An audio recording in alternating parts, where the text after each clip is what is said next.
Hello everyone, welcome back to my YouTube channel Saini learning classes. मैं हूं आपके educator Neha Saini. तो आज मैं आपके साथ शेयर करने वाली हूं ग्लाइकोलाइसिस रिलेटेड एमसीक्यूज। ठीक है, तो चलिए क्विज़ स्टार्ट करते हैं आज की। तो सबसे पहले आपको क्या करना होता है, ये गूगल फॉर्म है, इस पर हमें क्या करना है, अपना नाम टाइप करना है। ठीक है, तो उसके बाद आपकी ये जो क्विज़ है ये 10 मिनट की क्विज़ होती है। तो 10 मिनट के अंदर अंदर आपको ये जो क्विज़ है वो सॉल्व करनी होती है। ठीक है, कोशिश करें कि जितना जल्दी हो पाए, क्योंकि इससे क्या होता है आपकी जो प्रैक्टिस है बहुत अच्छे से हो जाती है। ठीक है, सो फर्स्ट क्वेश्चन है EMP pathway is another name of. जो ईएमपी पाथवे है उसका दूसरा नाम क्या है? ग्लाइकोलाइसिस, कैल्विन साइकिल, फोटोसिंथेसिस या फिर क्रेब साइकिल।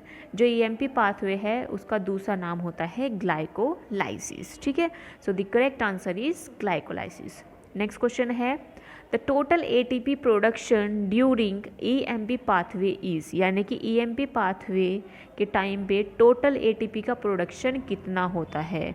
सो टोटल एटीपी जो प्रोड्यूस होते हैं वो होते हैं आपके 8 एटीपी। कितने एटीपी? 8 एटीपी। ठीक है, नेक्स्ट क्वेश्चन है the reaction of glycolysis are. जो रिएक्शन होती है ग्लाइकोलाइसिस की वो कैसी होती है?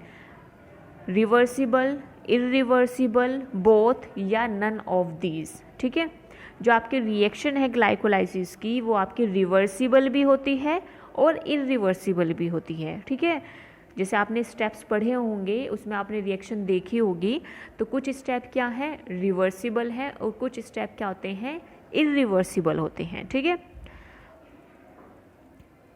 नेक्स्ट है ग्लाइकोलाइसिस अकर। ग्लाइकोलाइसिस कहाँ पर होता है? हर एक सेल के अंदर, हर एक प्लांट सेल के अंदर, हर एक एनिमल सेल के अंदर या यूकैरियोट्स के अंदर। ठीक है, तो ग्लाइकोलाइसिस जो होता है वर्चुअली ऑल सेल्स, हर एक सेल के अंदर पाया जाता है, चाहे वो प्लांट हो, एनिमल हो, ठीक है, किसी की भी सेल हो, हर एक के अंदर क्या मिलता है आपका ग्लाइकोलाइसिस मिलता है। ठीक है, नेक्स्ट है ग्लाइकोलाइसिस अकर इन।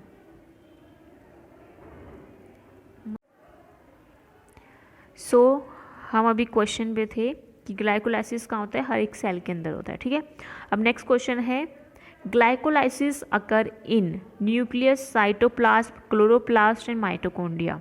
यानी कि जो ग्लाइकोलाइसिस है वो कहाँ पर अकर करता है? न्यूक्लियस के अंदर, साइटोप्लाज्म के अंदर, क्लोरोप्लास्ट के अंदर या फिर माइटोकॉन्ड्रिया के अंदर। ज़्यादातर जो ग्लाइकोलाइसिस है वो किस में देखा गया है? साइटोप्लाज्म के अंदर। So the correct answer is cytoplasm. ठीक है, नेक्स्ट है what is the general term used for the anaerobic degradation of glucose to obtain energy. यानी कि कौन सी जनरल टर्म यूज़ की जाती है anaerobic degradation of glycolysis to obtain energy. Energy को ऑब्टेन करने के लिए एनारोबिक डिग्रेडेशन जिसमें होता है उसके लिए कौन सी जनरल टर्म यूज़ की जाती है? तो उसके लिए जो जनरल टर्म है वो है आपकी फर्मेंटेशन। क्या जनरल टर्म है? फर्मेंटेशन। ठीक है, नेक्स्ट है high concentration of glucose 6 phosphate is inhibitory to. यानी कि अगर ज़्यादा कंसंट्रेशन दे दी जाए ग्लूकोज 6 फॉस्फेट की तो वो किसके लिए इनिबिटरी होगा? ग्लूकोकाइनेस, फोस्फोफिनोल पायरुवेट, हेक्सोकाइनेस या फिर पायरुवेट काइनेस। अगर आप ग्लूकोज 6 फॉस्फेट की कंसंट्रेशन ज़्यादा कर देते हैं, ठीक है, जब ग्लूकोज से ग्लूकोज 6 फॉस्फेट बनता है तो उसके बीच में जो एंजाइम यूज़ होता है वो है हेक्सोकाइनेस। ठीक है, तो अगर आप ग्लूकोज 6 फॉस्फेट को ही ज़्यादा अमाउंट में दे रहे हैं तो उसको तो बनने की ज़रूरत है ही नहीं। ठीक है, तो हेक्सोकाइनेस एंजाइम को भी वहाँ पे ज़रूरत है ही नहीं। तो the correct answer is hexokinase. ठीक है, नेक्स्ट है which substrate is used in last step of glycolysis. यानी कि जो आखिरी स्टेप होता है ग्लाइकोलाइसिस का उसके अंदर कौन सा सबस्ट्रेट जो है वो यूज़ किया जाता है? ठीक है, ग्लाइकोलाइसिस का प्रोडक्ट क्या होता है? पायरुवेट। तो पायरुवेट किससे बनता है? फोस्फोइनोल पायरुवेट से। किससे बनता है? फोस्फोइनोल पायरुवेट से। सो the correct answer is phosphoenol pyruvate. ठीक है, इसमें देखो 4 ऑप्शन दिए गए हैं। एक तो है 1,3-बाइफॉस्फोग्लिसरेट। ठीक है, 1,3-बाइफॉस्फोग्लिसरेट कब बनता है? जब ग्लिसरल्डिहाइड 3 फॉस्फेट कन्वर्ट होता है 1,3-बाइफॉस्फोग्लिसरेट में और वहाँ पे NADH का प्रोडक्शन भी होता है। ठीक है, ग्लिसरल्डिहाइड 3 फॉस्फेट कब बनेगा? ग्लिसरल्डिहाइड 3 फॉस्फेट बनता है आपका फ्रक्टोज 6 बाइफॉस्फेट के बाद किस में कन्वर्ट हो जाता है वो, ग्लिसरॉल्डिहाइड 3 फॉस्फेट के अंदर, उसके बीच में जो वो डाईहाइड्रोएसीटोन बनते हैं, ठीक है। पायरुवेट आपका लास्ट प्रोडक्ट होता है, तो लास्ट स्टेप में जब लास्ट प्रोडक्ट क्या है, पायरुवेट है, तो उससे पहले आपको क्या चाहिए होगा, फॉस्फोइनोल पायरुवेट, ठीक है, पायरुवेट बनाने के लिए। नेक्स्ट है ग्लाइकोलाइसिस कन्वर्ट। ग्लाइकोलाइसिस क्या कन्वर्ट करता है, बेसिकली ग्लाइकोलाइसिस का मतलब ही क्या है, ग्लाइकोलाइसिस का मतलब क्या है, ग्लूकोज को पायरुवेट के अंदर कन्वर्ट करना, ठीक है। So option number A is correct, glycolysis convert glucose into pyruvate, ठीक है। नेक्स्ट है the product form in the first substrate level phosphorylation in the glycolysis, यानी कि कौन सा प्रोडक्ट फॉर्म होता है पहली सबस्ट्रेट लेवल फॉस्फोराइलेशन के अंदर।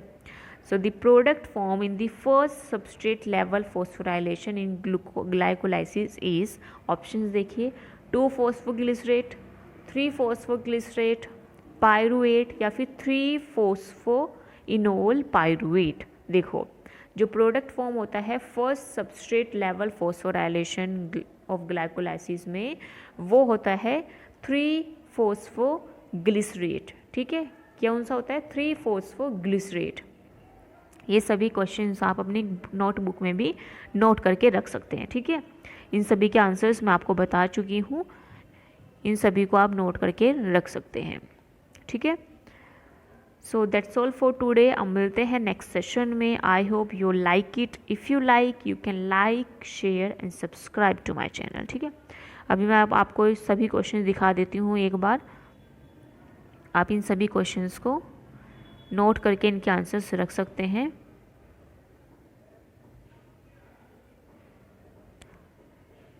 ठीक है।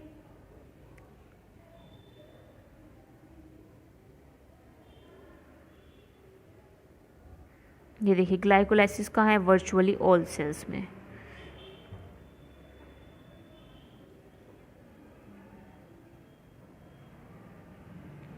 देखिए, ओके, सभी मैंने क्वेश्चंस आपको दिखा दिए हैं।